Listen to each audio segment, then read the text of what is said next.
Where am I at? I got to get over here.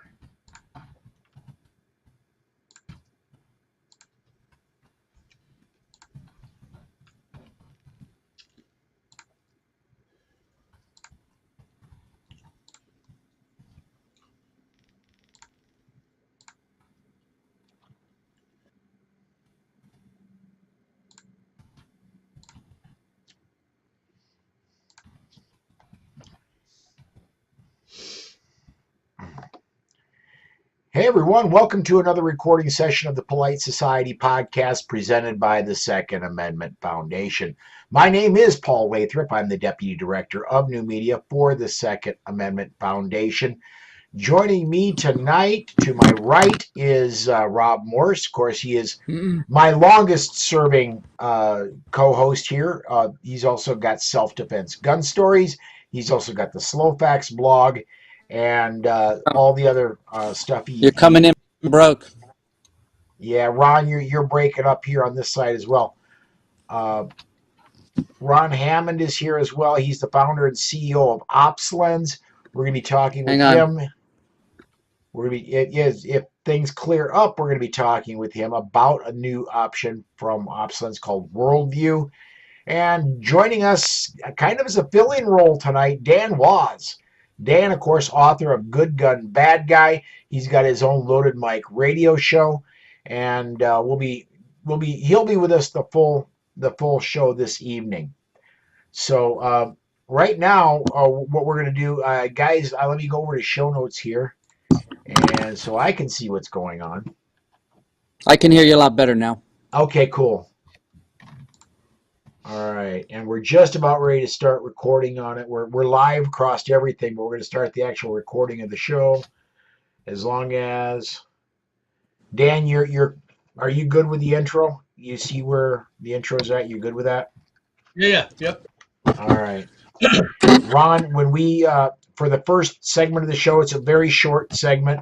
You won't be on the screen. We're gonna go to our first break, and we'll bring you in.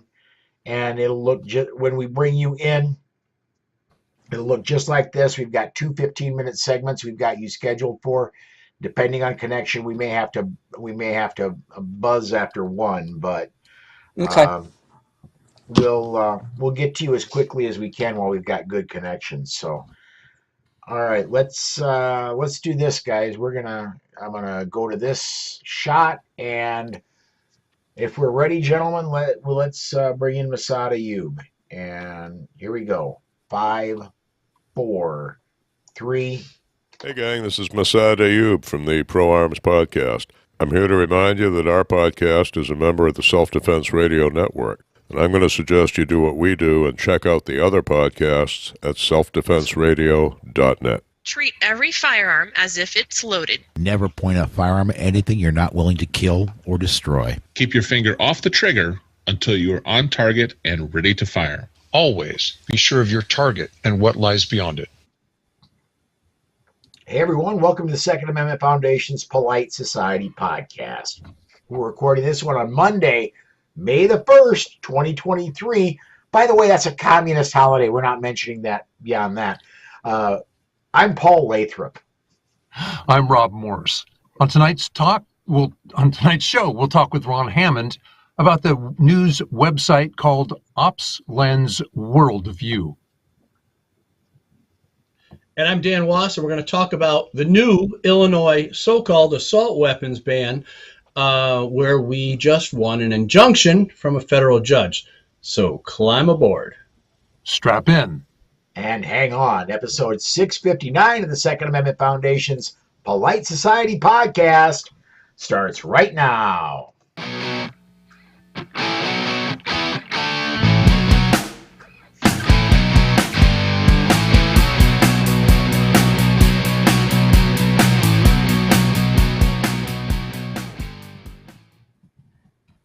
All right, welcome back. It's Monday night at 6 p.m. in the Central Time Zone, the only time zone that matters. Right, Rob?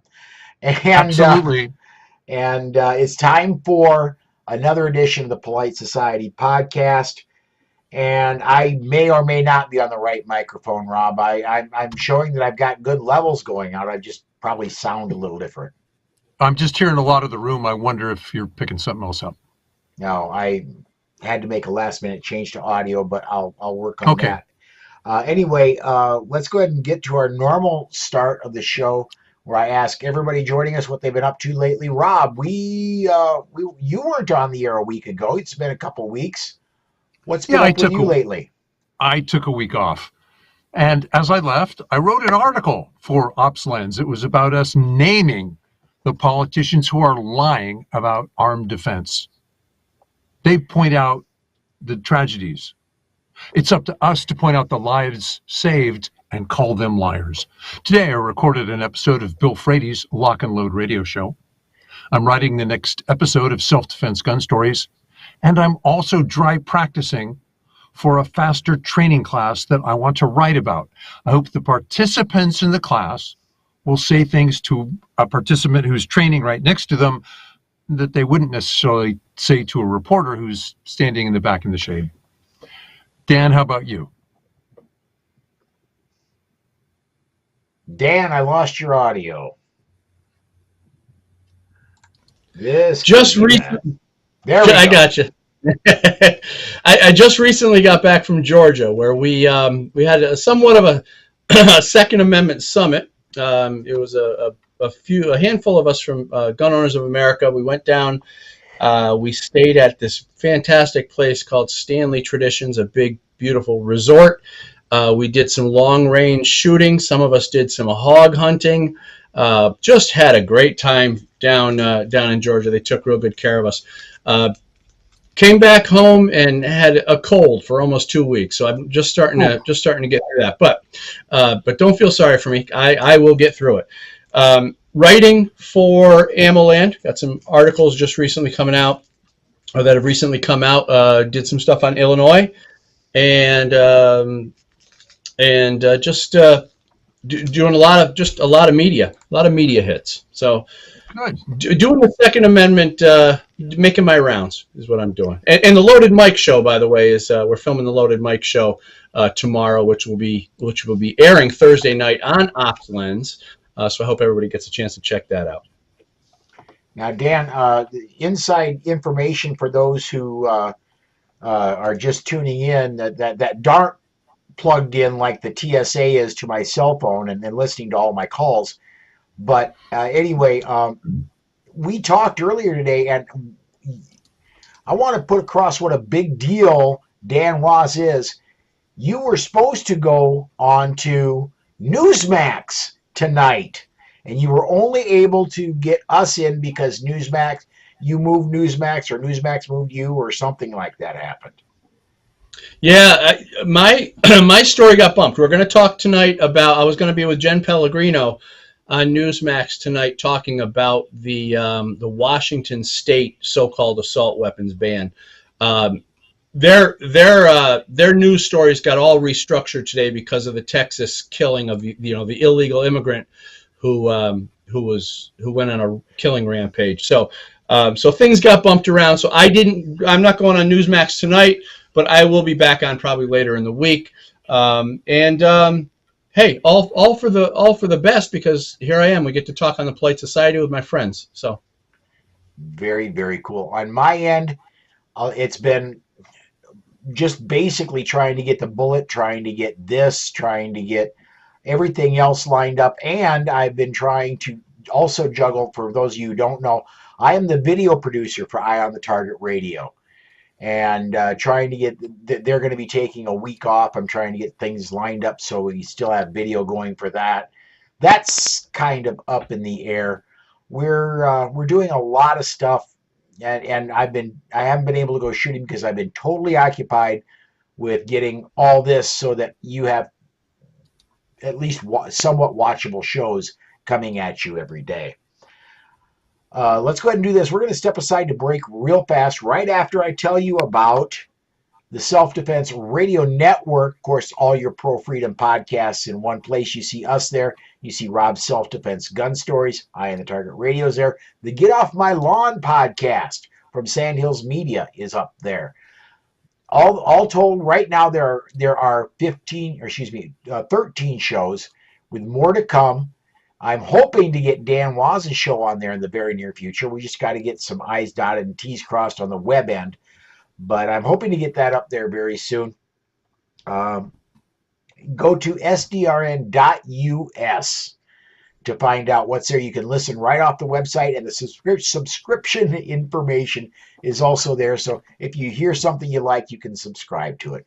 We are going to step aside to break. When we come back, we've got our first segment with Ron Hammond. He's the founder and CEO of OpsLens, which a lot of you catch us on the OpsLens live view.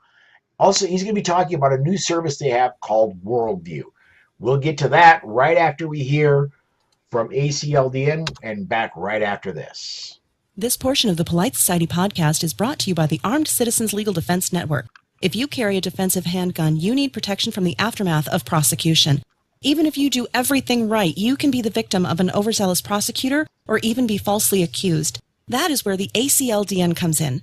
They provide immediate assistance when you need it most. If you find yourself under arrest, they immediately pay bail money and the retainer for your attorney. Additional funds are available for trial and civil proceedings. Beyond the money, they have far and away the best team in the industry, providing you invaluable information and training DVDs that are included with your membership and who stand ready to work with your lawyer on your defense. People like Masad Ayub, John Farnham, James Fleming, Tom Givens, Emmanuel Capelson, Dennis Tuller, and led by network president Marty Hayes. Initial membership is only $135 for your first year, and you get 8 incredible training DVDs and other educational material when you join. If you don't have tens of thousands of dollars to defend yourself at your disposal right now, you need to be a member of the ACLDN. Go to armedcitizensnetwork.org and become a member today. And please mention that you heard about them on the Polite Society podcast. All right, we are back. This is the interview segment of the Polite Society podcast presented by the Second Amendment Foundation. Joining us today, Ron Hammond. Ron is the founder and CEO of OpsLens, which if you have a smart TV, you ought to download the OpsLens channel, I guess it is, on your TV. Not only can you view us there, you can view Eye on the Target Radio, you can view Dan Waz's show, The Loaded Mic, and there's all kinds of Armed American Radio is there, all kinds of pro-freedom shows there as well. Ron, thanks for joining us tonight. My pleasure. Thanks for having me, guys. So what I really wanted to talk to you about tonight, you and I have been talking on the phone a little bit. There's something you've just launched that we want to talk about called Worldview. Could you explain to us a little bit about what Worldview is? Absolutely. What we thought about was the problem today when you look at all the media that's filtering into the U.S., it's really coming from 4, 5, 6 different outlets. And what we wanted to do with Worldview was use AI, basically scan hyper-local news around the world in foreign languages, and then categorize them under topics of interest or relevant topics that are currently going on, whether it's the Ukraine war, protests for COVID, inflation, attacks on embassies, anything. We have about 100 topics, and we change them and add to them regularly. And then we have locations, about 300 plus locations, whether that's some cities, it could be countries, or a combination thereof. And basically it pulls in information, news, 70,000 plus sites it looks at, again in foreign languages, and blogs, some other social media feeds. And what it does is it filters out and then categorizes it against the topics and locations, and then feeds it up to the user. And then you'll get, say, for instance, protests in Germany on COVID vaccines.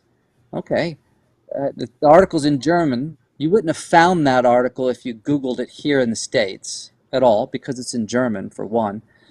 Two, I'm suspect on what Google does with in terms of how it filters things anyway.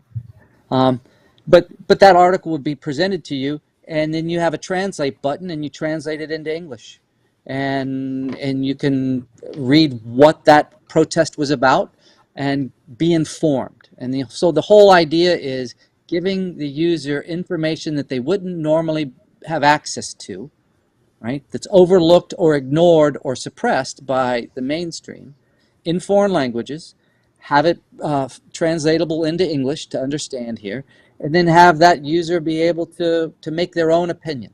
We don't pick in terms of left or right.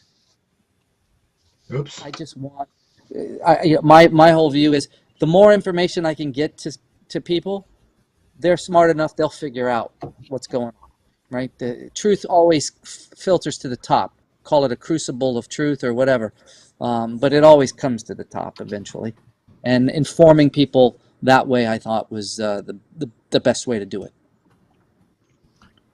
I am actually I should. This is not a free service. This is a paid service. Right. I paid because Ron said I need your money. I paid to become a member of this service, and I'm browsing through it as we speak. And there are some of the topics are just fascinating. I don't have time to go through them, but one of the topics is cyber-related activity, Ukraine-Russia conflict, and there are just a plethora of stories that come up to this. Again, all kinds of different languages, and I can have it translated as we talk, and yep. I'm going to spend days exploring this thing. I can tell you that. Thank Ron, you. Yeah. Ron, is the fundamental advantage of this, and I want you to correct me here, is that you've dug below the spin? Correct.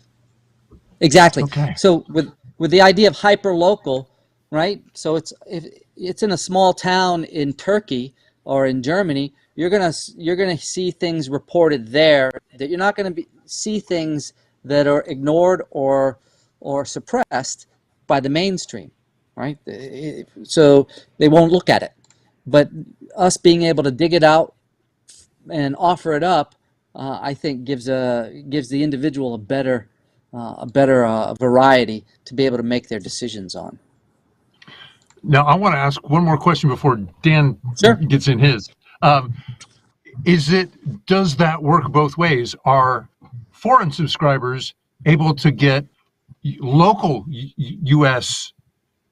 Information so that they get a unbiased view of events that happen here? Well, to that, yes. The quick answer is yes. But when I say hyperlocal, we have towns in the U.S. that we pull from as well. Small towns, and so we'll pull that feed in as well and then filter it through the topics so that people then can be able to have access to it. So yes, but it's going to be in English. Right now, the translation button only goes one way. All the other languages into English. It doesn't go, if you're sitting in Germany and speak German and push it, it won't go to German for you from English. Google will do that on a bunch of websites. You get a Google translation, but yeah. Yep, exactly. So, Ron, are there specific topics that we can search, or or is it just anything like you would with a normal like Google or Bing or something like that? You just put in a search word, or how does that work? There is a search capability where you can search for terms. So for instance, when you pull it up, there'll be basically two categories. One is topic and one is location. So if you click topic, you're going to see a ton breaking news. You're going to see China, conflict news, coronavirus outbreak news, tons, gang incidents, global human trafficking, hazmat situations, healthcare fraud, Hezbollah, Houthi news, because that's big, right, with the conflict that's going on there, Iran conflict, so a lot of different topics, right? So you can, the feed that you'll see is in descending order from the most recent, and then you keep going back into the oldest, and we keep about 90 days, about 90 days worth of stuff, because that's a lot of stuff when you're going through, Wow. 70,000 sites and all. So that just too cost prohibitive to keep more than that. And so 90 days. But above the articles on the right-hand side, what you'll see is, because the articles are fed up then in a feed to the right of the topic list, right? And what will happen is you can put it in a linear feed or a grid feed. And above that, you see this little thing called search for terms. And so you could plug in your own search parameters, and that will go through the whole the whole of the topics and pull up whatever your search parameters find, right? Out of the 90 days. With your permission, so you can do Ron, a more in-depth search. With your permission, Ron, what I'd like to do, I've got it up on a browser window, and what I'd like to do is to just put that on the air so people can see exactly what we're talking about. And let me go ahead and move that over here. As you can see, you can actually see my cursor as we're working here. That's the OpsLens page, and I'm in my Worldview. And you can see over on the left here, they've got both topic and location. You can choose whichever you like. And I've got topic up, and they've got, I just selected at random, Augusta. They've got body found in Rockport. Scroll down, body found near former elementary school in Rockport. There, and you can get to the bottom. You can load more about what's going on with the tag Augusta, and then they've even got breaking news right there. Yeah, hit breaking news, and three people dead after small plane crashes near Big Bear Airport, and I hadn't even caught this one yet. 7 bodies found on Oklahoma property amid search for 2 missing teenagers. Holy cow! And you click source link, it opens in a whole new browser window. So, and that's important, because what happens is if you click source link, it shows you where it was pulled from. Yeah. So this isn't somewhere out of the ether. There's a connection, so it gives the user the ability to know where the data came from, go look at the site, and go make their own determination on that site as well.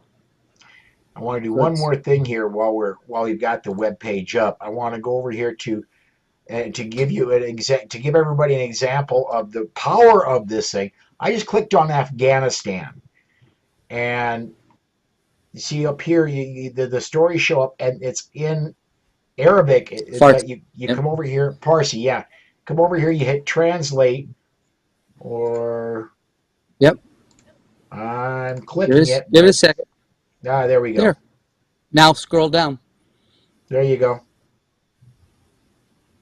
And you got the story there. Yep. And that was a blog they pulled in. And this is another blog, and somebody's then posted that. So you can get information, and this is where I want. Whoops! I put the wrong button. Operate that. We really need to find a new video producer. The one we have just screws up too much.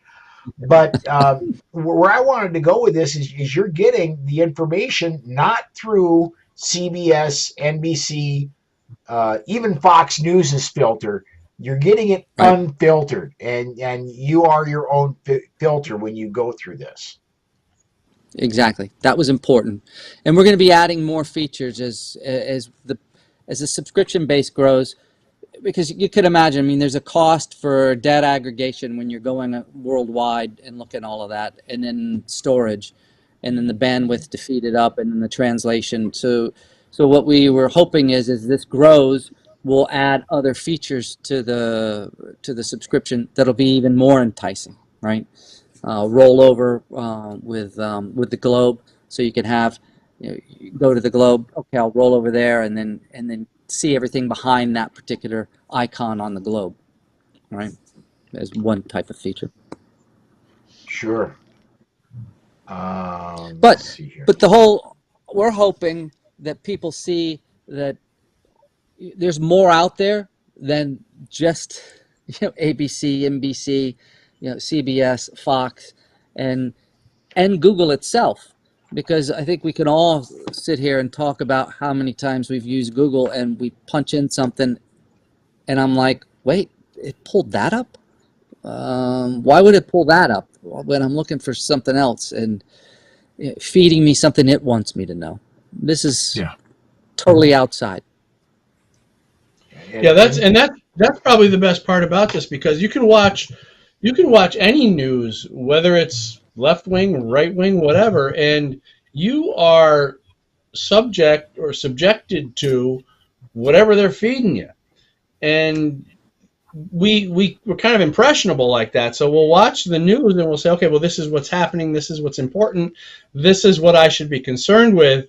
But it's really not the case. It's usually, this is what they want me to be concerned with, as opposed to something like this where we can get news that none of the media outlets will be probably even talking about. So pretty cool. Well, thanks, and I'm impressed. Paul found the one about the 7 bodies in Oklahoma. That happened today. I didn't see anything or hear anything about that.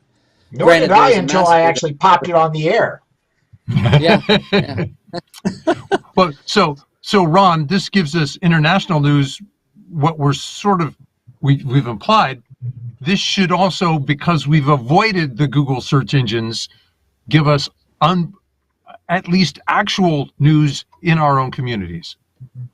Raw feeds. Yeah, raw. Okay. I like to look at it as raw. So I come from an Intel background, and this software was developed in that context by some friends that I know. And the idea there was looking at it through that particular optic of Intel. Okay, raw information that comes in, okay, and then it's processed by the analysts, right? But you don't cut out information before it gets to the analyst to analyze, right? You want as much pertinent information as you can find, right, to be pulled in, and then the analyst makes their decision. So in this case, the user becomes the analyst. They're the ones that are filtering it with their filters and weighing it against other things that they've heard. There's something about an informed electorate that I heard us just imply, meaning if you're not getting good information, you can't make good decisions. So if you're going to vote either this year or next, you might want to be plugged into this service.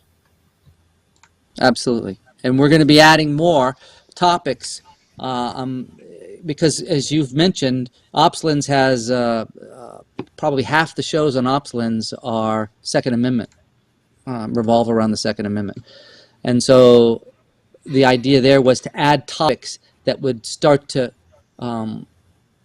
be useful for those particular audiences to plug into. So Second Amendment type of categories under topics will be added soon, so that other people can not only see what's going on here, but what else is going on in the rest of the world with regard to the weapons and laws that may or may not be putting in place to limit people's use of them, right? Yes, a couple of comments have come in that I want to get on the air, and I want to have you address if you could. And this is George is our first comment, and he just nails. Whoops, I got it going to the wrong one. Give me just a second here. Again, the video producer here really needs to be fired. It's so hard to get good help these days. So there we go. NPR, perfect when you want half the story. And exactly. He also he asks, how does OpsLens handle paywalled news sites or places like Reddit? So with paywalled news sites, obviously like Newsweek or those, we don't go for those.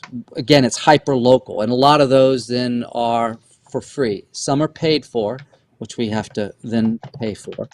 But a lot of it is out there, accessible more than you would know, really. My theory is this.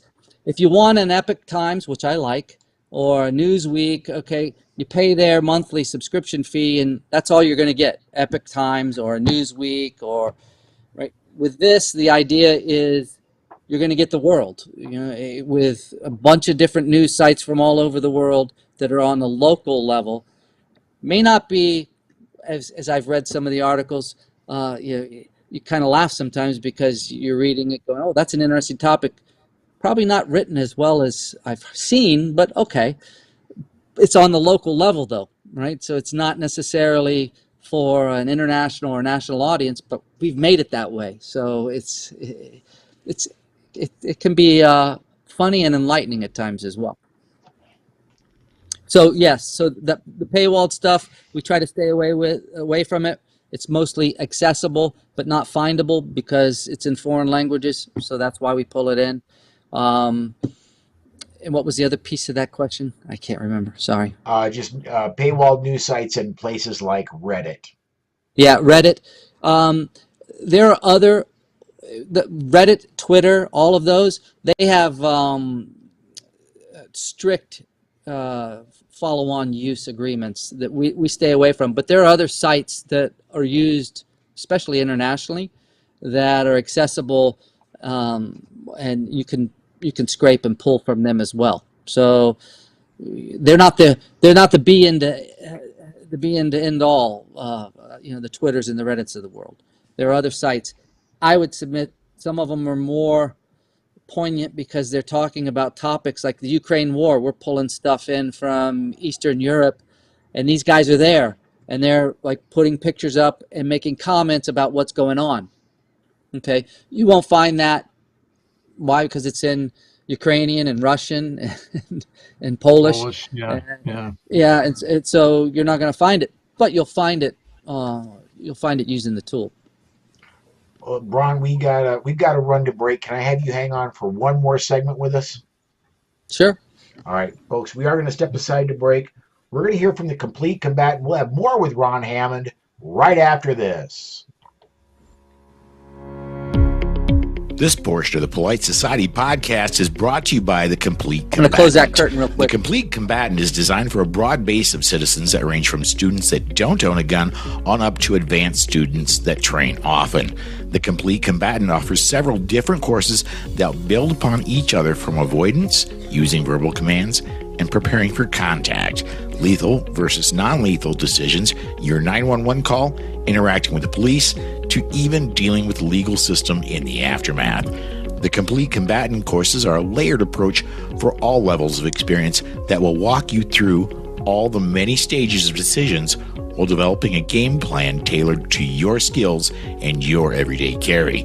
Please visit www.thecompletecombatant.com and make sure you mention this ad to receive 15% off. Again, that's www.thecompletecombatant.com and mention the ad for 15% off.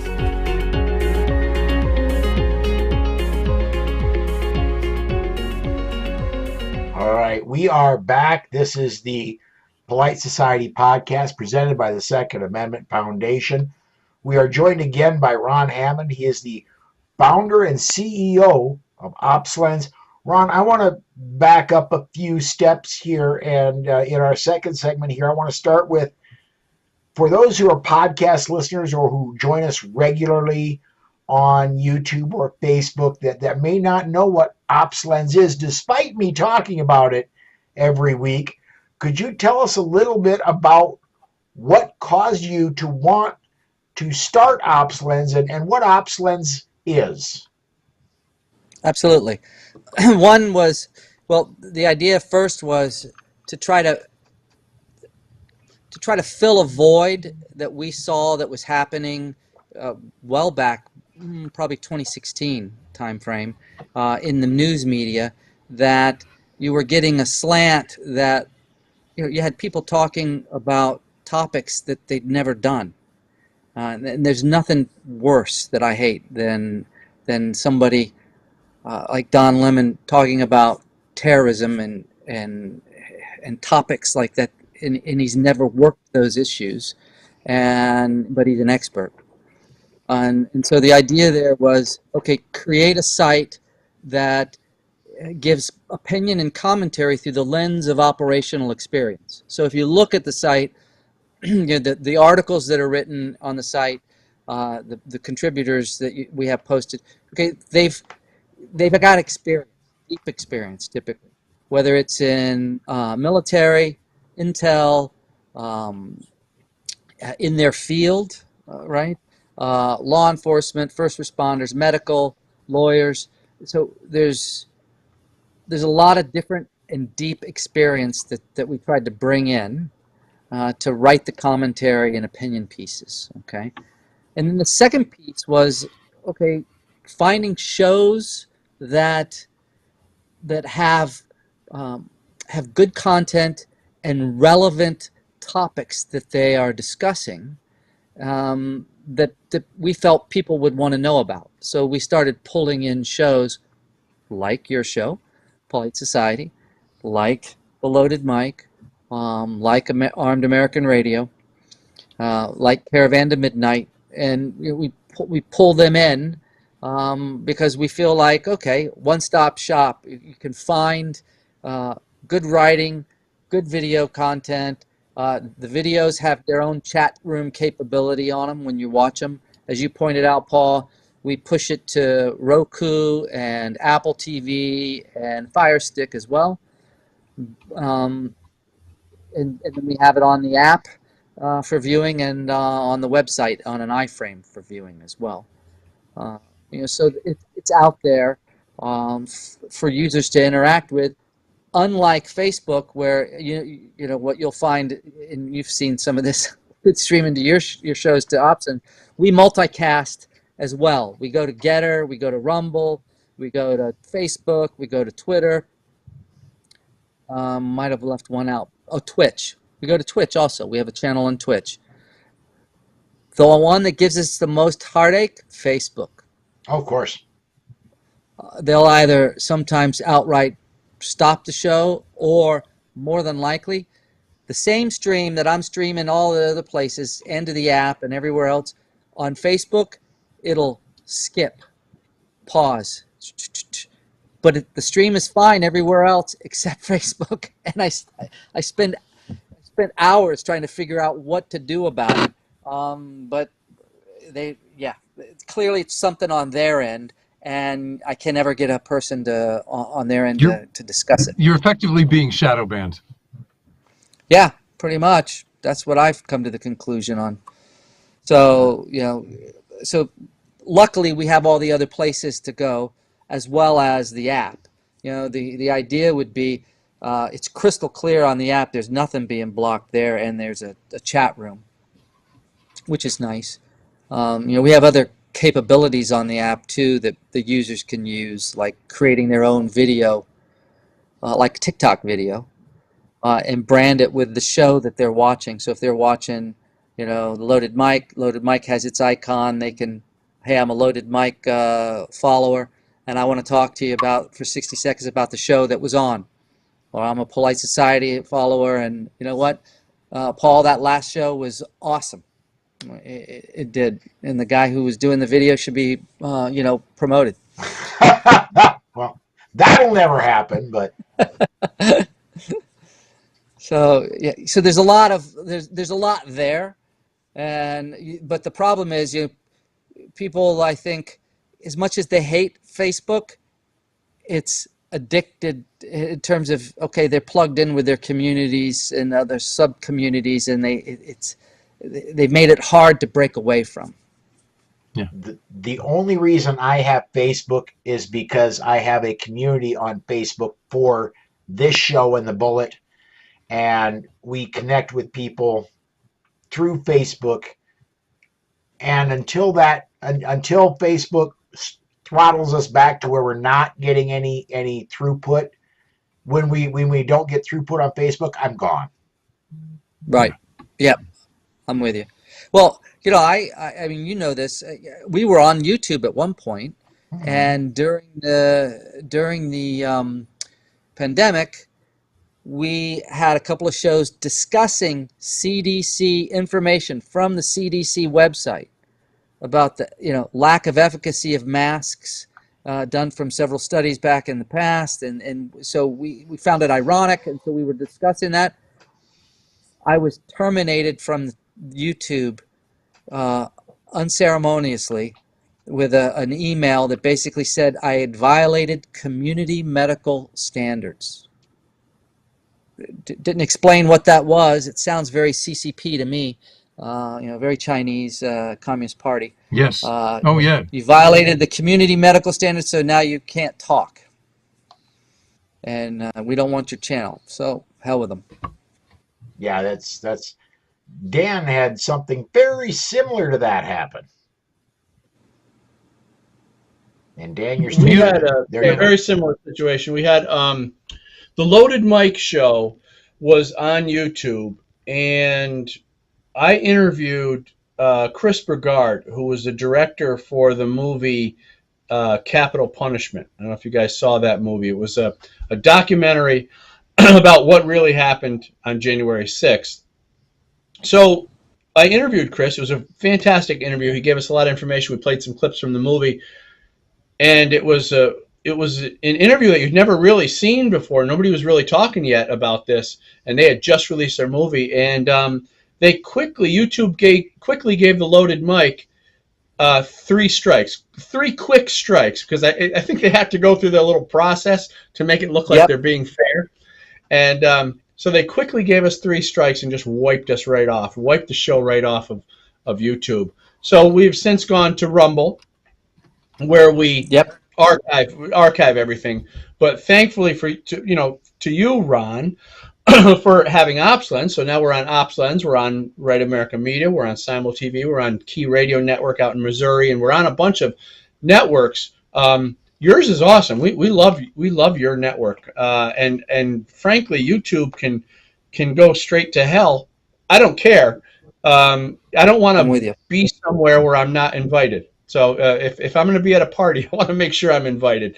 And so we just never put anything back on YouTube. We may later just for archival purposes, but that's what they do, and I don't need to play that game. There are plenty of other networks, plenty of other places we can air our show with people who appreciate us like you. So, well, speaking of YouTube, coming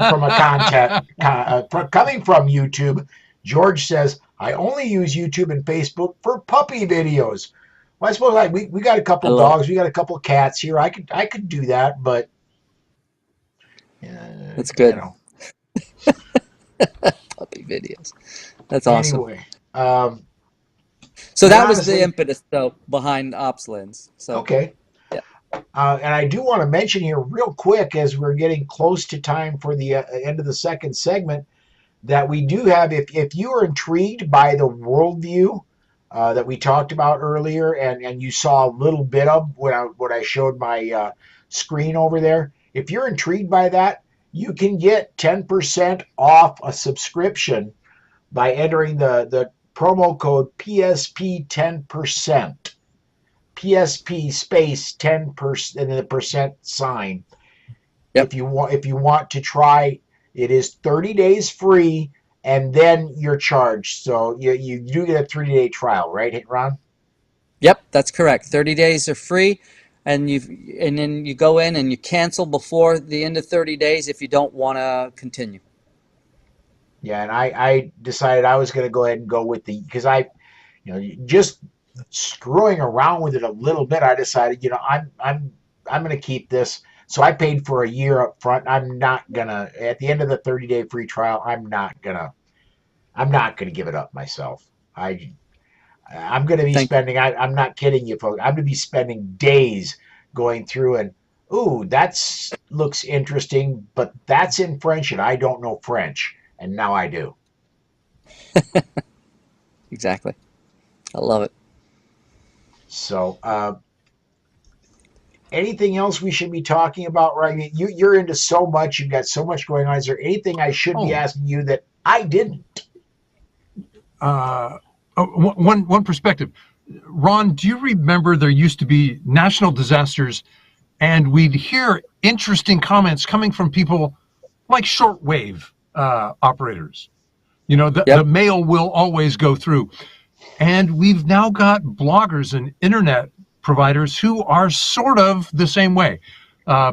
Given sat phones, the internet always leaks through.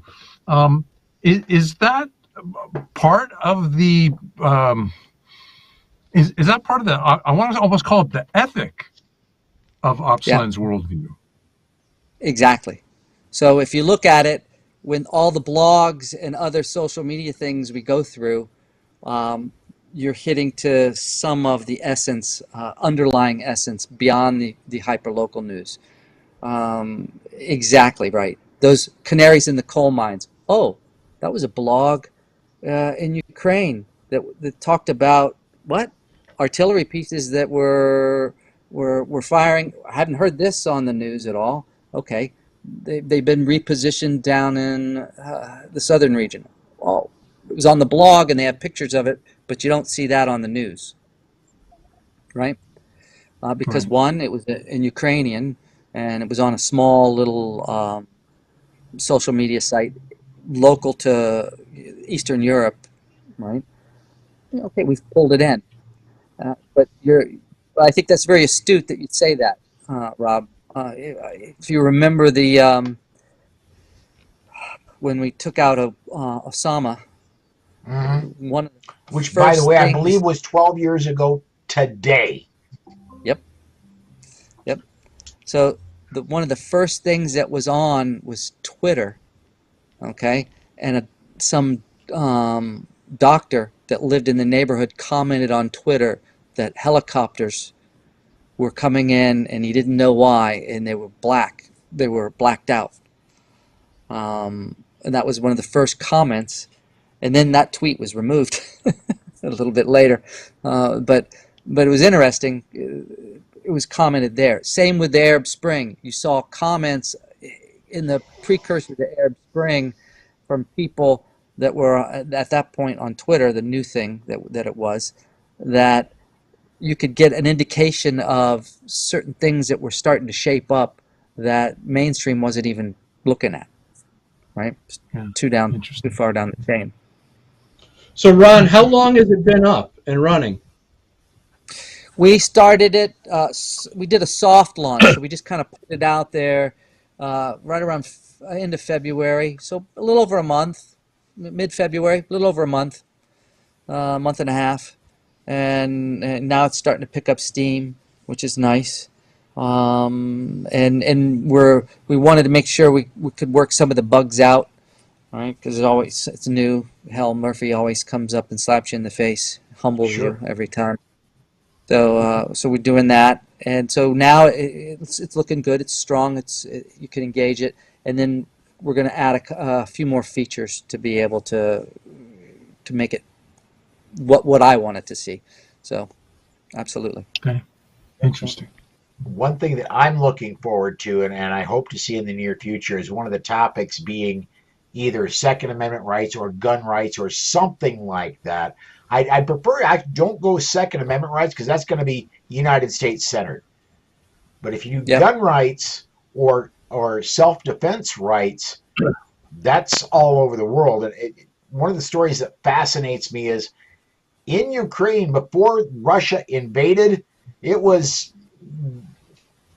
I'm going to say New York was free compared to what Ukraine was. And all of a sudden, we need weapons, and if you want an AR, if you want an AK, and you're a Ukrainian citizen, here's 2 of them. Yeah. It's funny how that works, isn't it? For everybody else, fine, but not for us. Yeah. So I remember when Kosovo back in the 90s, when we were having issues there, and people were buying the 50 cal. Sniper rifles and sending them over to Kosovo. Yeah. That was a big deal. I mean, one guy in particular, I can't remember his dude's name, but he was pumping them over there. Very cool. And we never hear anything about it. The invasion is what, just over a year old. It was February of last year, February of 2022 that it started. We don't hear any more about. There's a lot of people that donated money. There's people that donated ammunition, rifles. We don't hear what happens after the donation. I would love to find out some way what happened to some of this stuff, if it's still in transit, if it ever got there. It's funny you should say that. I was trying to talk with a few Ukrainian groups. This was back in the beginning of fall, and basically get them to use the app and make videos, because there's a little thing called the Ukraine War icon on the app, right? And basically get them to make videos of just that. This is what your donation bought, right? So that people could see, okay, I'm suited up in body armor. This is what it got right here. I'm wearing it, and this is where we're at. They're a little touchy about it, but I still think we could filter out that long metadata that's in the video to protect them. But that's a goal of mine, is to get them to use the app to be able to report on stuff that you're not going to see in the mainstream. Or if you post it to Facebook, they might block. Well, I will say this: this was a year ago. Well, a year ago this past February, I went down to Phoenix when they had their Second Amendment rally down there. I wasn't able to bring my full studio of equipment that I have here. I had my cell phone, and Ron and I got together, and I was able to put my cell phone up, and I was able to broadcast through OpsLens that whole rally. And even if you don't get Worldview, you need the OpsLens app because it's really powerful. You can do a lot with it. Oh yeah, you used Inside. We call it Inside Live, and so you can basically be given the permission to use that, and you become a reporter. Basically, in live stream it. Everybody on the app is alerted that Paul is streaming now live to the app, and then you can go to the app and see what the stream is all about. In this case, it was the event. But yeah, it's a really cool feature, and that has a chat room on itself as well. So if you think James O'Keefe frightened politicians in the U.S., you've just put a shiver in politicians all around the world. Ron, I think that deserves at least an honorable mention. Thank you. Well, our pleasure. Thank you.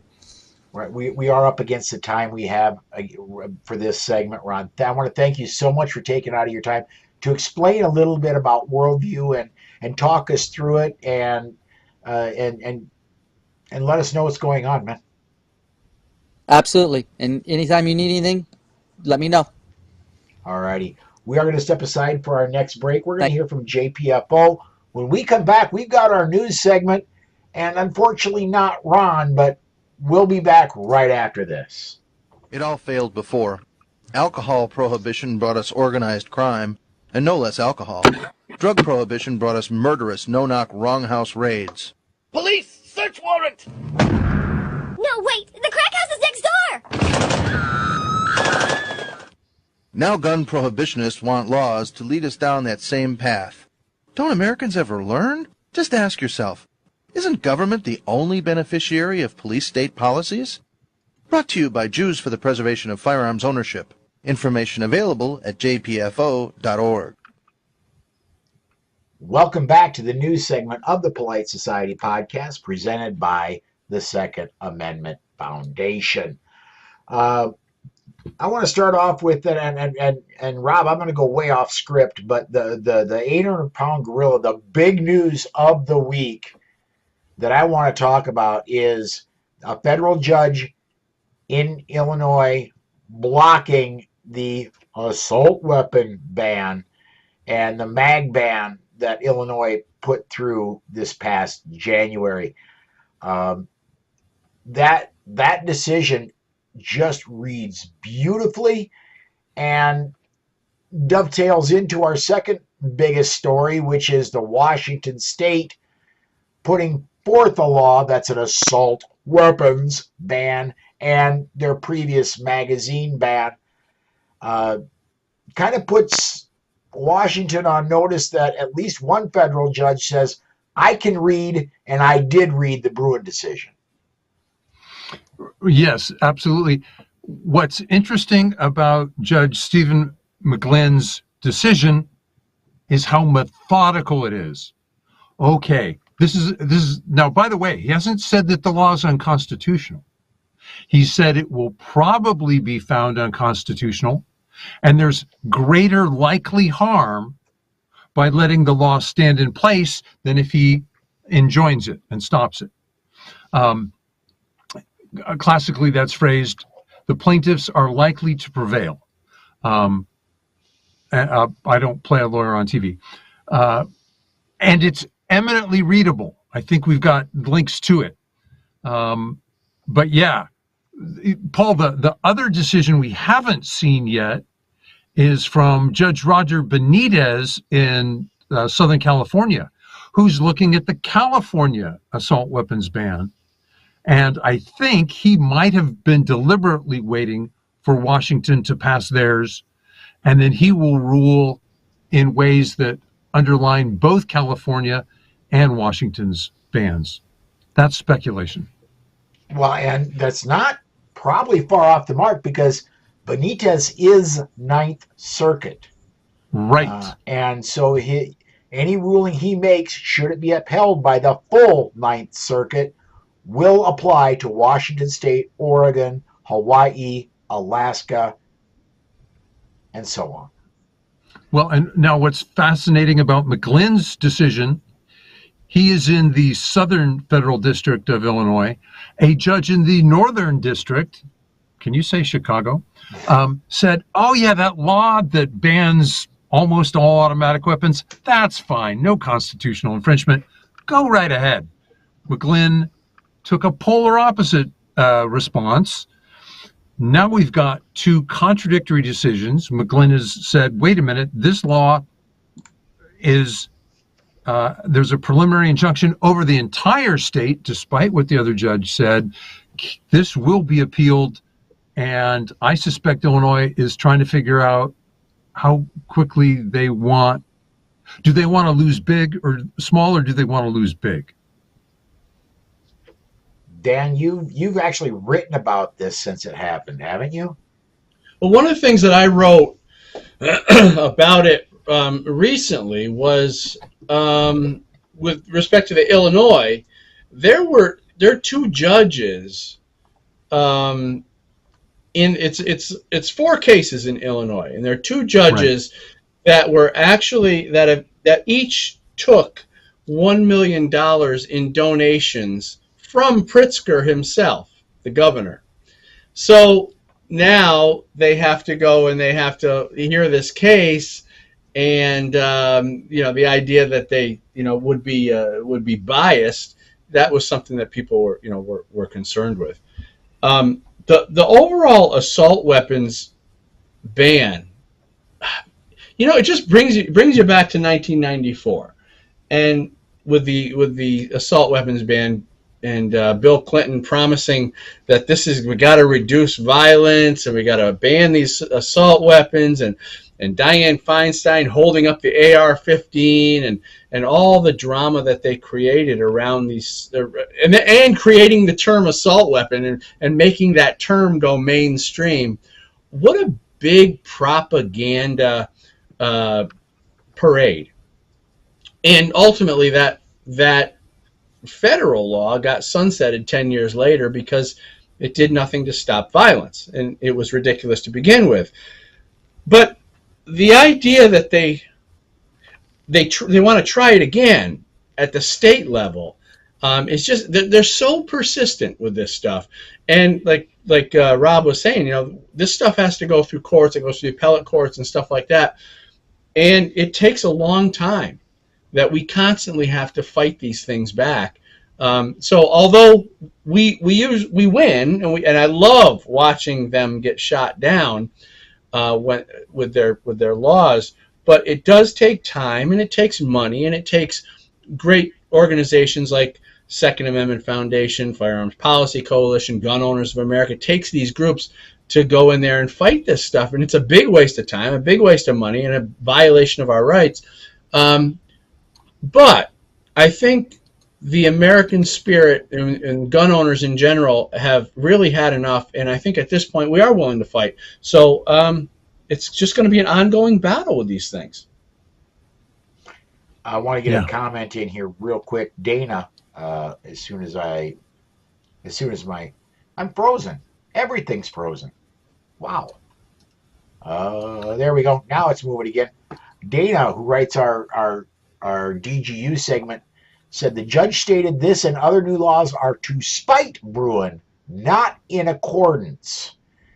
And that's absolutely true, especially the New York State Concealed Carry Improvement Act. That was written specifically to say, well, Bruin said we could do this little bit. We're going to take that. We're going to draw it way out here. Right. Yeah, they had that waiting. They had that written up and waiting because as soon as the decision on the Bruin case came down, they Governor Hochul, previously appointed Governor Hochul, and her Democrat legislature, they had it ready to go, and they implemented it as soon as they possibly could. And that comment was correct. It's to spite Bruin. It wasn't in accordance with anything. They are so angry that they are not bigger and stronger than the Second Amendment, that they will continue to do this stuff. I don't know what it is about these people, but they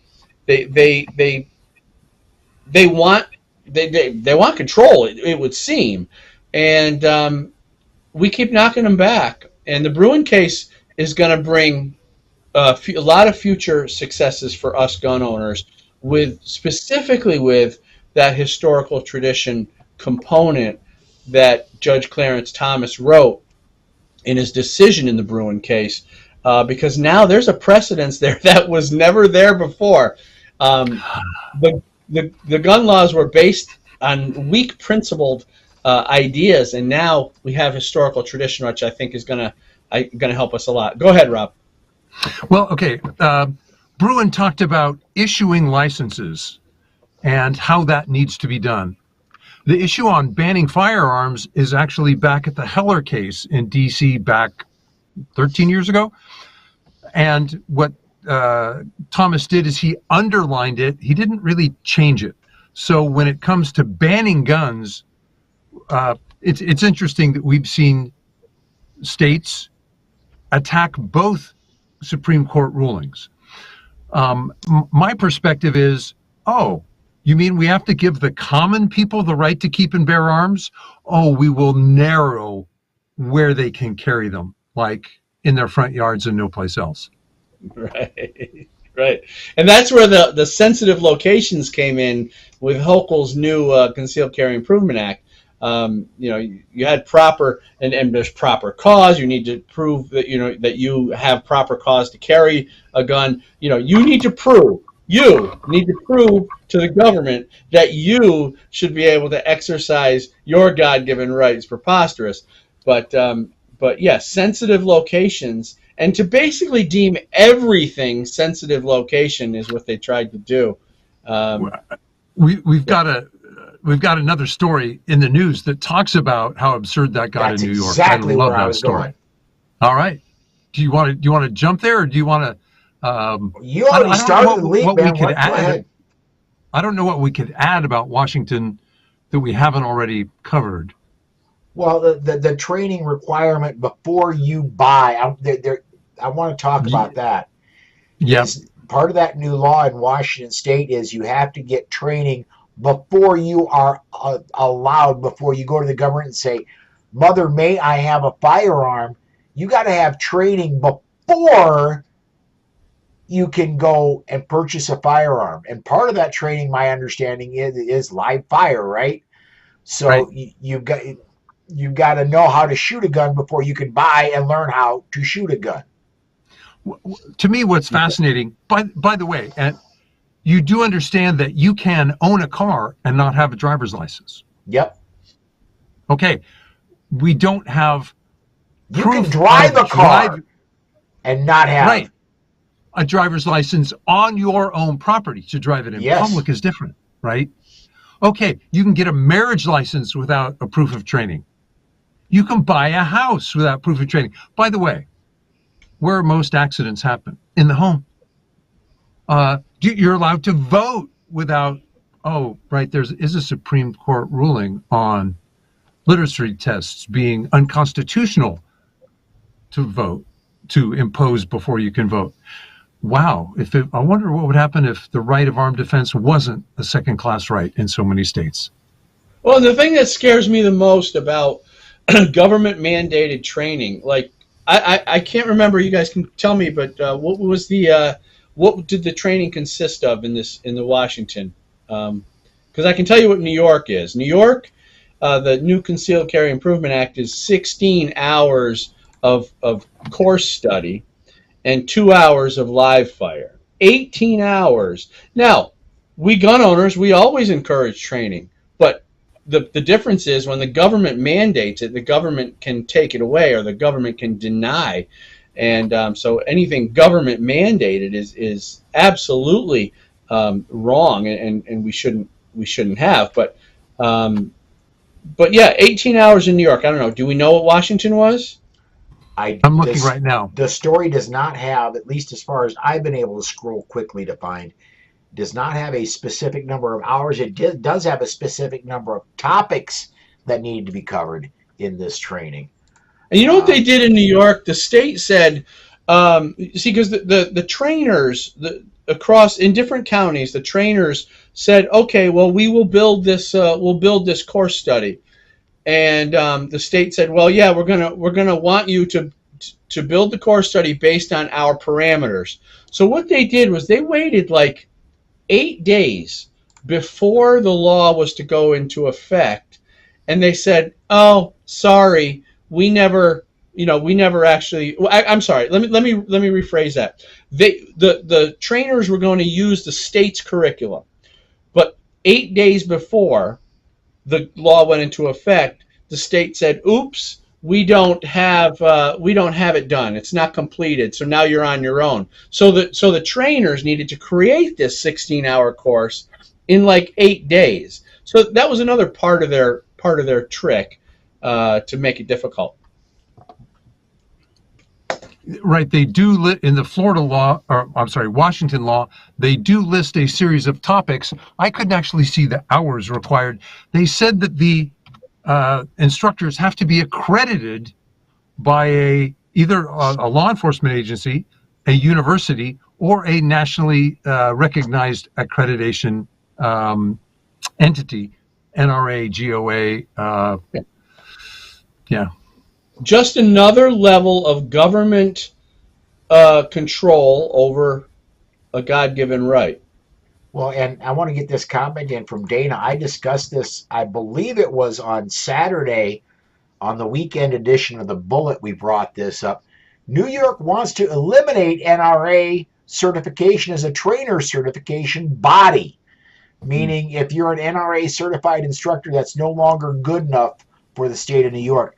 The proposed law says you would have to be certified by your local law enforcement or the state police, is what the proposed law says. Another way they made it difficult, I'm sorry to stay on New York, but New York is a good example of this nonsense. Another thing that they implemented was you have to go up to an interview with the judge, with a judge from your county, and they have to have an in-person interview.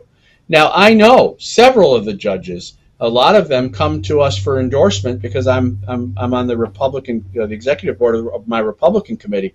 So they come to us for endorsements, and they tell me there's no way that we can meet with all these potential permit holders. It's impossible.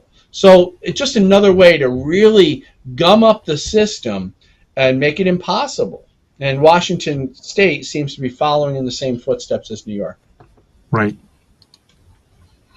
It's embarrassing when legislators use a Cloward and Piven tactic of, we're going to impose a law that we positively know will fail, right, and then say, "Oops, who would have ever thought of that?" That's an embarrassment. Can we? You brought up New York, Paul. Can I go there about the woman who applied for a permit? Yes, absolutely. And now this is from the Reason.com website. Eugene Bullock, a well-known legal scholar and who writes fairly frequently on the Second Amendment. New York Democrats told a woman in New York that she had to depend on her husband for self-defense. And when she applied to defend herself, they said, well, I'm sorry, why wasn't depending on your husband good enough? Mentally, I'm thinking, is this this was not written in about 1850. What the heck? The case arose before Bruin. New York required showing of a special need to get a license to carry a gun for self-defense. The petitioner had argued that she needed a firearm because she and her husband, as business owners, carry substantial sums of cash all the time. The New York licensing authority said, oh, he can, but you can't. And since he can, you have to explain why that's not good enough. Quote, why you failed to explain that your stated self-defense needs were not adequately met and independently addressed by her husband's recent acquisition, that's two words, Rob, don't smear them together, of an unrestricted concealed carry license. And just, does anybody else, where are all the feminists that should be slapping these politicians? Yeah, it's infuriating. It absolutely is infuriating. Let me get a couple comments in here. Both of them from C&T Designs and Arms, but let me do this. Firearms training is expensive. You are training with a reputable training company. 2 days with Warrior Poet was $800, but worth every penny. I've spent more than that for training, but that was for a longer period of time. I've spent a lot of money on training, and it almost always is worth much more than I paid. Want to get this other one in from C&T Designs and Arms as well.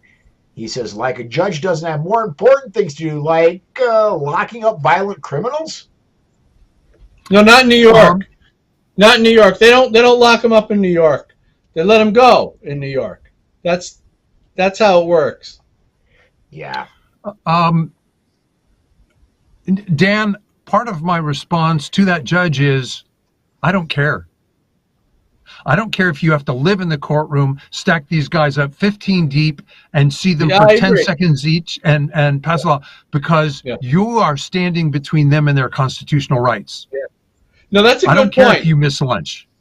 And that's a good point, Rob. I agree with you on that on one level, because it's the state who's implementing this stuff and making this necessary. But basically what they're doing is they're making it difficult for the judges and they're making it difficult for us. But yes, hey, I agree with you. Hey, I don't care. It's not my problem.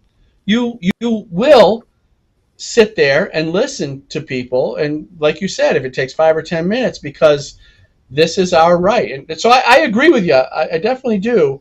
But none of this needs to happen. It's the state that implements this. The Albany Democrat-dominant legislature just creates these problems. They know they're creating a problem, and that's why they do it. So, but I agree with you. I see your point. On the other hand, Dan, it's trivially easy to have a bailiff go, bailiff, you've examined the background check on this applicant. Are they a felon or otherwise prohibited person? Right. So yes, no, question. Done. Right. Click. Next. Yeah. It's the problem is easier. It's even easier, if I could, for the state government to say, well, you no longer need a permission slip.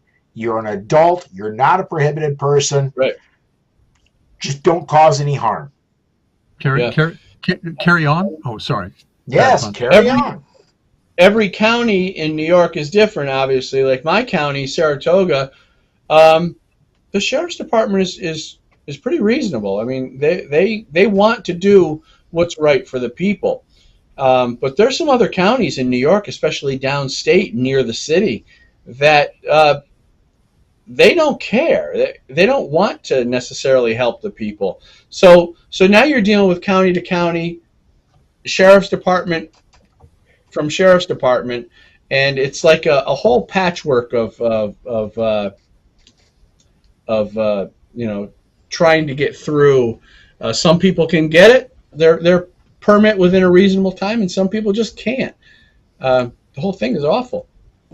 Well, go ahead. Carrie Ann, who's normally on the show, but she had a thing going on with her city.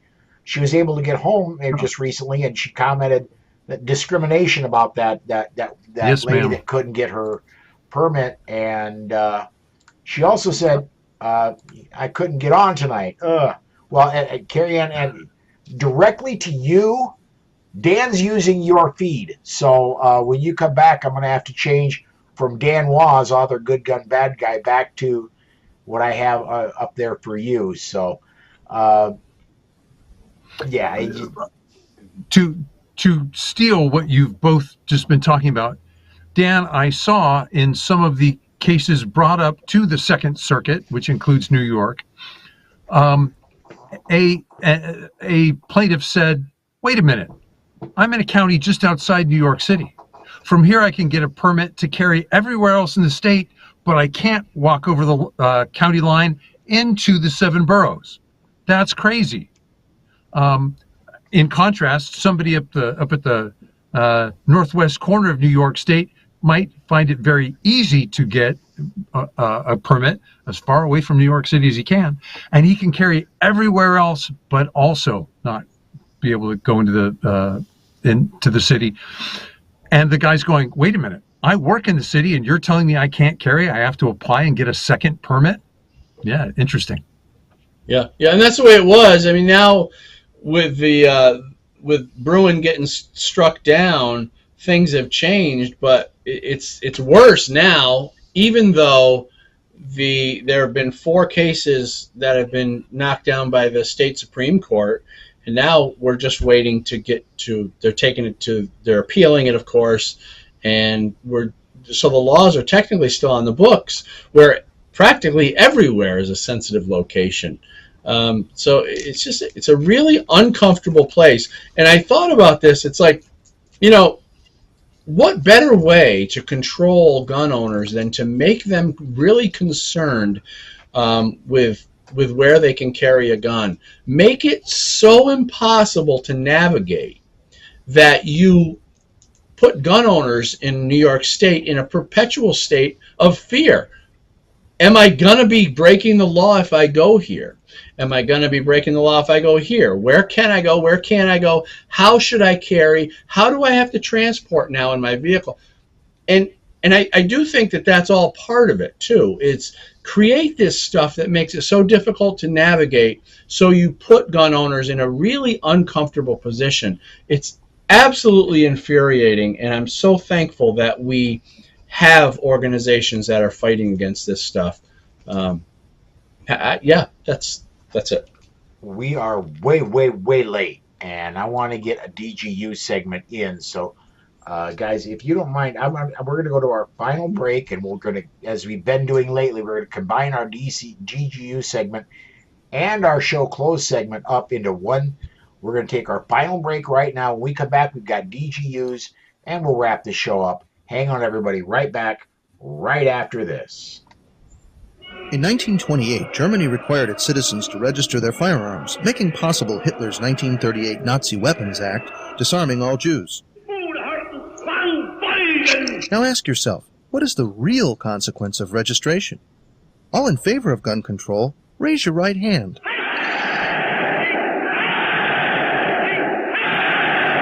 Brought to you by Jews for the Preservation of Firearms Ownership, America's aggressive civil rights organization.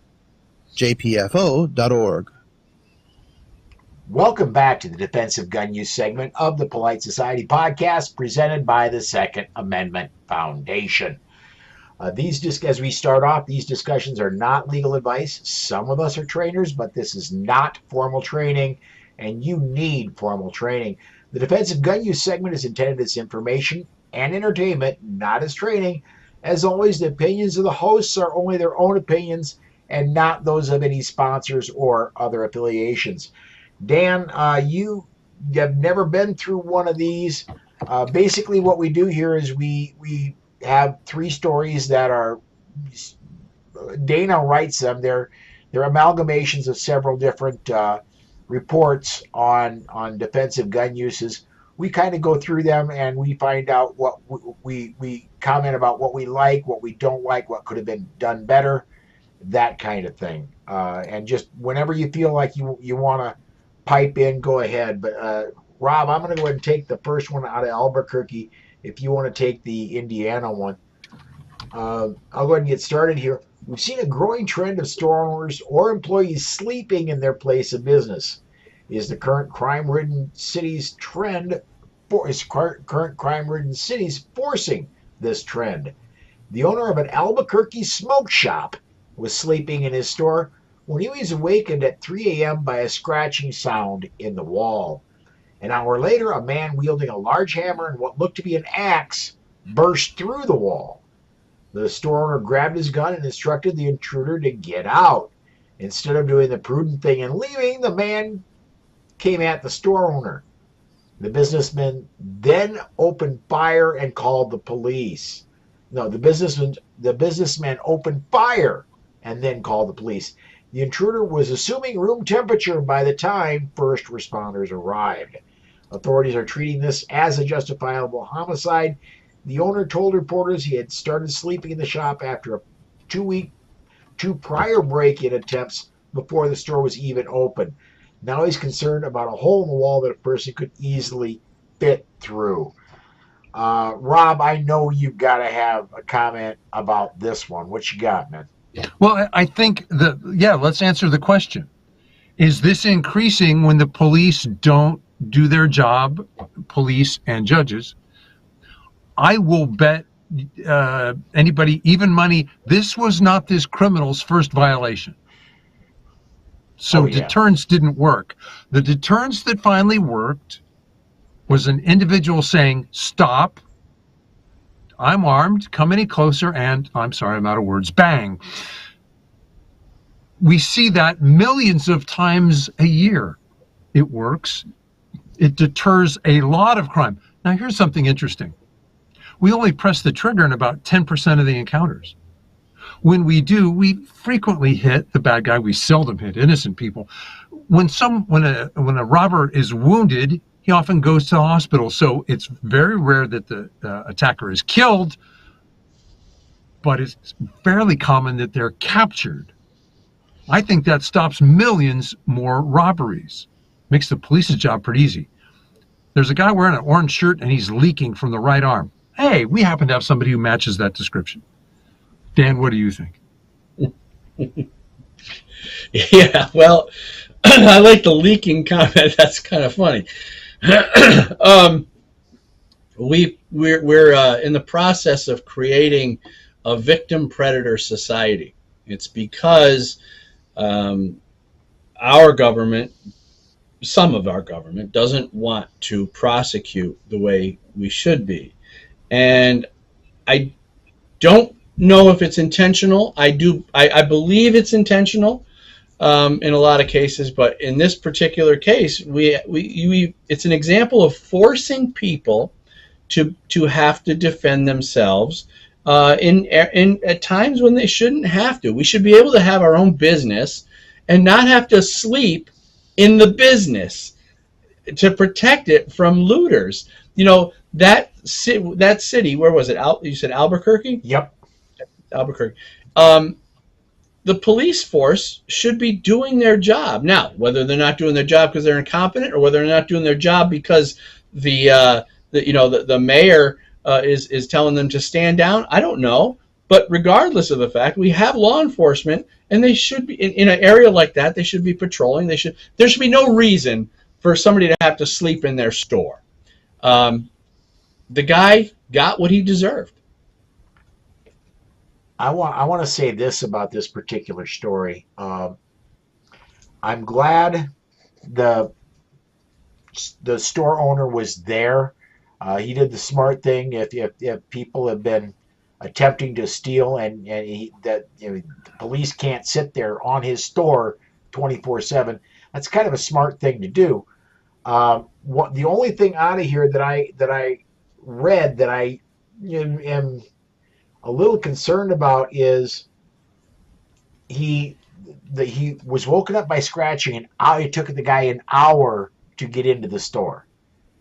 And yeah, the other part is the businessman opened fire, then called the police. Put me in that situation, I'm going to be saying somebody's trying to break in as I first wake up and hear the scratching, hear the person trying to come through. I'm gonna try to get the police there before that hour is up and he makes it in there. Worst case scenario, yeah. Paul, is that is that what you would think about it? Is that what you would advise a small business owner to do?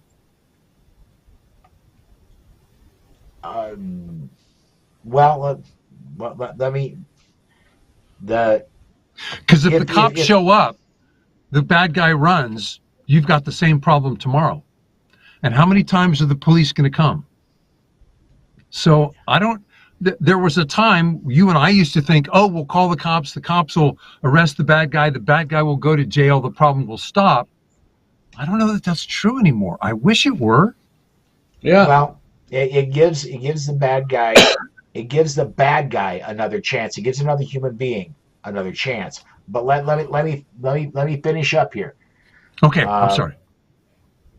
When he knows something's going on, boom, the wall opens up, guys coming through, small hole. Again, I've got to break in. The guy's coming into my business. Let's dial 911. Instead, he tries to get the guy at gunpoint to leave his store. The police should already have been on their way there. Regardless, the phone call needed to happen before the bang happened, in my opinion, in this story. The very least that would happen is you have an audio recording of you on 911 yelling at the bad guy, back off, do not approach, back a bang. I understand. Yeah, your point. if he knew what the scratching was, I mean, that's just a weird situation. You hear scratching in the wall. Do you know what it is, really? Do you think? Yeah. Did he even know that it was a person working their way through the wall? I don't know. That's just a weird one. Maybe he didn't know. Dana says is that the scratching could be rodents. Yeah. And CNT says, so the cops get called. Guy runs off and comes back in a day or two. Maybe does it on a night. You decide to stay at home. Both great points. My concern here is you go the bang happens. Speaking as somebody who's lived it, you've got to win the race to 911. Get 911 involved early, and that's where this is coming from. So, Rob, let's go ahead and take our next one out of Indiana. Noblesville, Indiana, to be accurate. Uber Eats, Grubhub, DoorDash, there are others, by the way. They've all made getting something to eat as simple as going on the internet, placing an order. Maybe you have to download an app.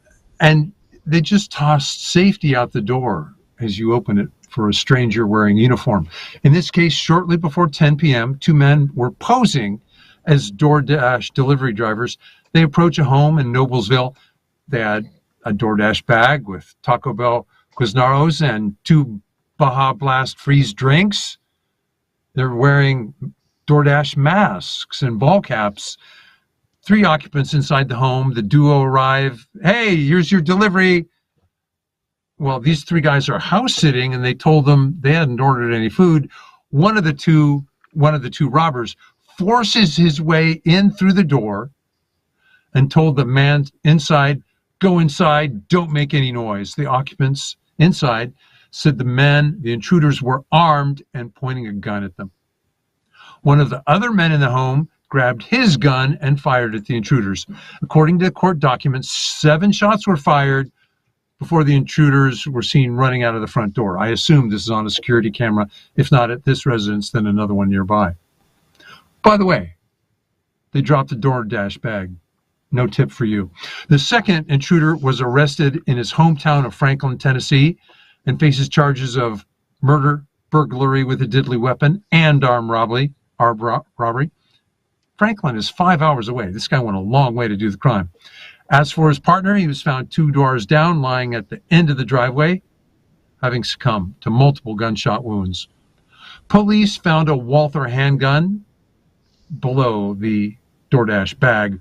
The gun was stolen in Georgia. The dead man had been staying in a Nobleville hotel. Both attackers had been tracked prior to the shooting to a local Home Depot where they bought a crowbar to force entry. A man with a similar description to the surviving thug was spotted trying to enter the same home where the shooting occurred. He ran after he was first seen by one of the occupants. An hour later, a rented Chevy Malibu, which was tied to the survivor, was found in a field less than a mile from where the attack took place. That rented vehicle was tangled up with a chain link fence.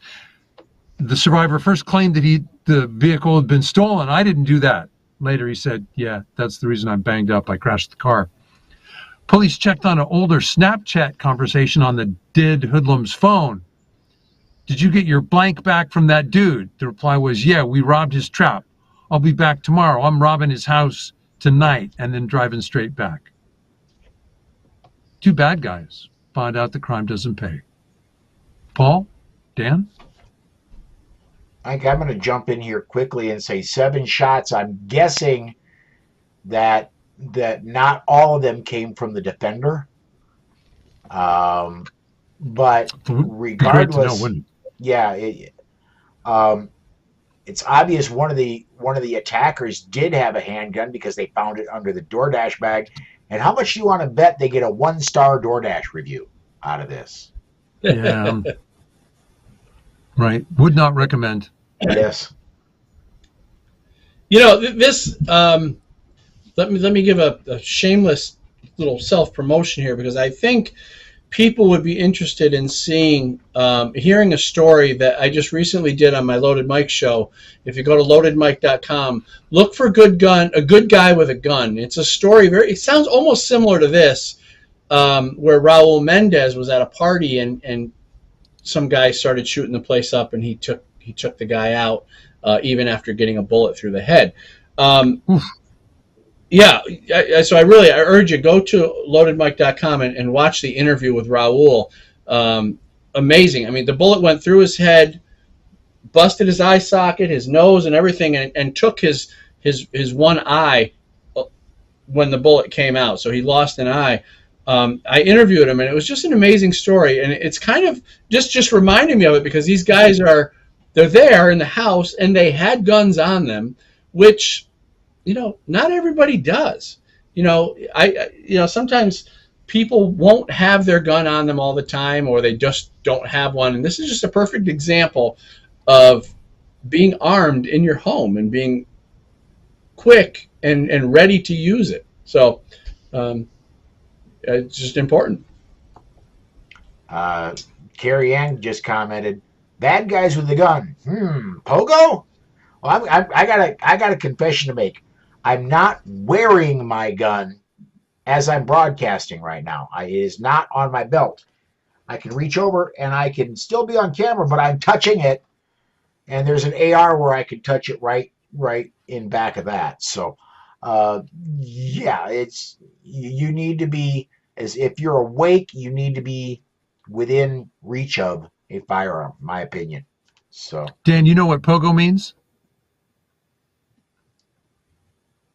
Pogo is pants on, gun on. We've been using that for what, 8 years now, Rob? Something like that? About, yeah. We've got, I think there's a shirt with that on it.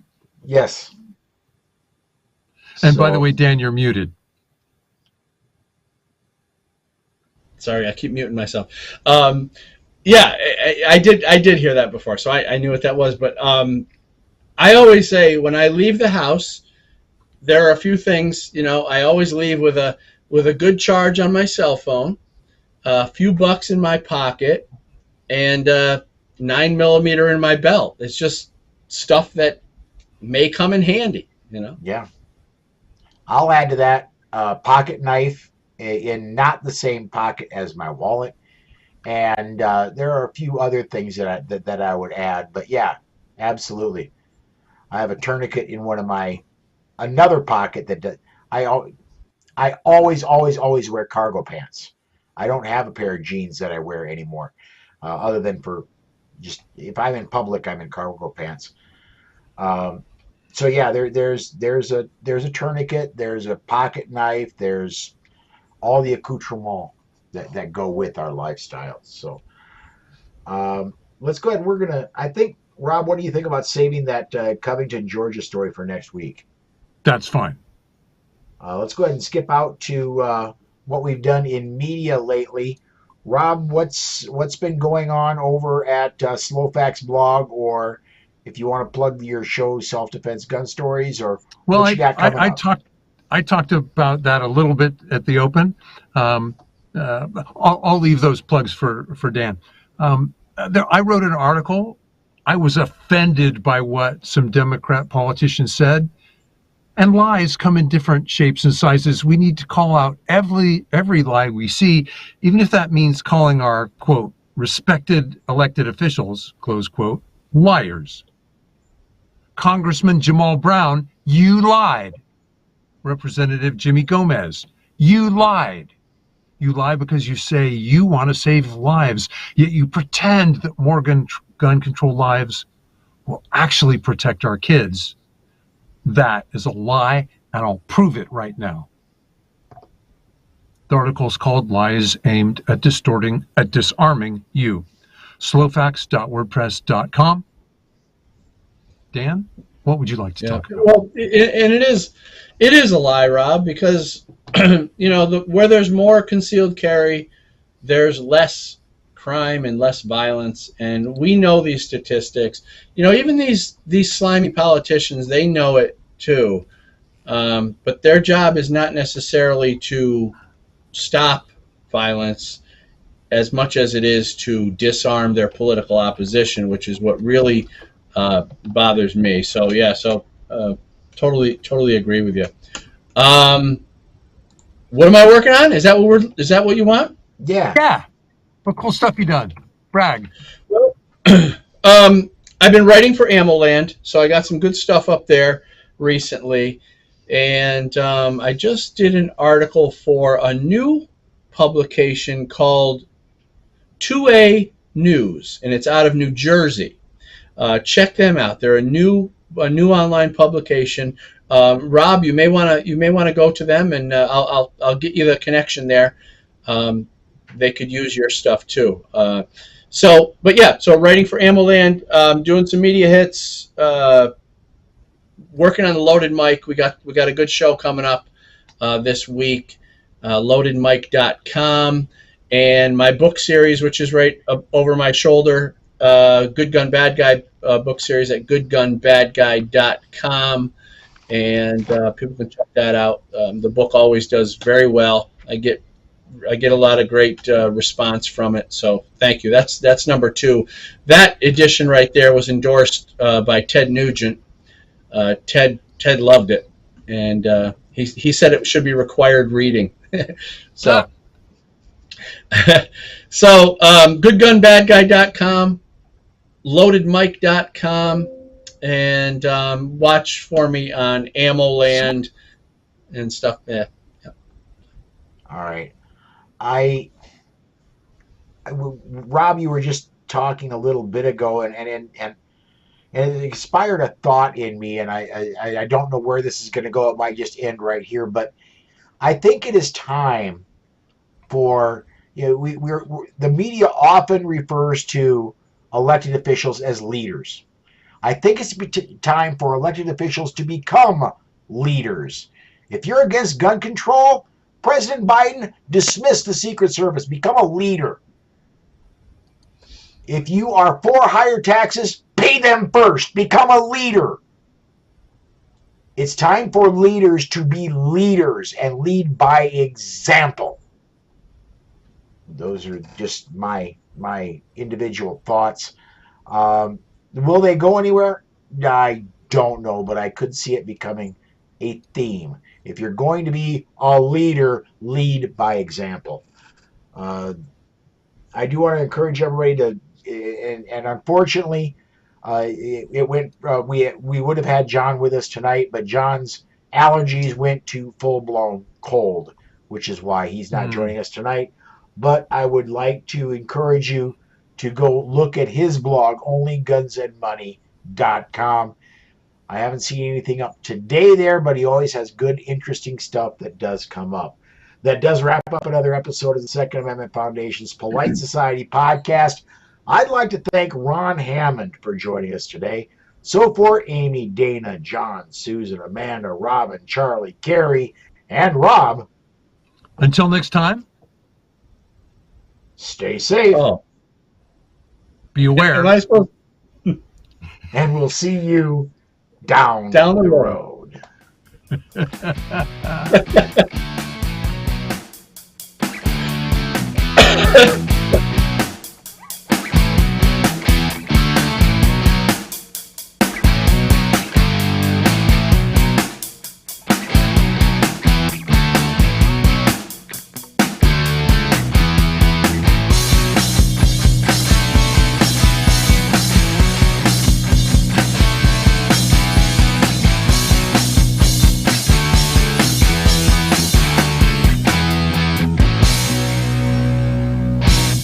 The views and opinions on the show you just heard are those of the host and the guest and are not necessarily the views of any sponsors or other affiliations. But hey, not everyone is as smart as we are. Okay, the recording is finished and the stream is still live. I want to get a couple comments in here as we go into our post-show. Dana says, we need audiobooks for all the good guy books. Dan, is that's something we've talked about before? Yeah, the first book, Good Gun, Bad Guy, the very first one, is in audio book version. So you can get that at Audible, audible.com. So that's the only one so far. Working on number 2 and 3. So those will be up soon. But yeah. So yeah, I know people like audiobooks, and I do too. I listen to stuff while I'm sleeping because I usually don't have time during the day, so I try to download while I'm sleeping. So audiobooks are good. As a former trucker, and I still have my Audible subscription. I think I've got 12 available credits for audiobooks. But I'll say this: you'll reach millions of truckers by getting audiobooks. Right. Man, I used to listen to them.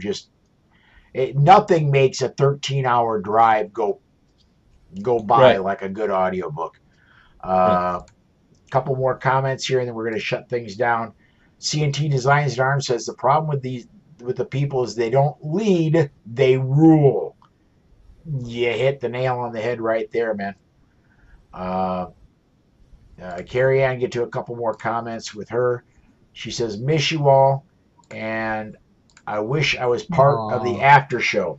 Well, good news, Carrie Ann. There's another Monday coming up in just 7 days, and Dan won't be occupying your slot. So you be in on the next one. Guys, I think that's it. I think we're going to go ahead and shut the stream down. And everybody, thank you who's been watching us live. Thank you for commenting. Thank you for viewing. And we will catch you next Monday, 6 p.m. Central Time. I am going to shut it down.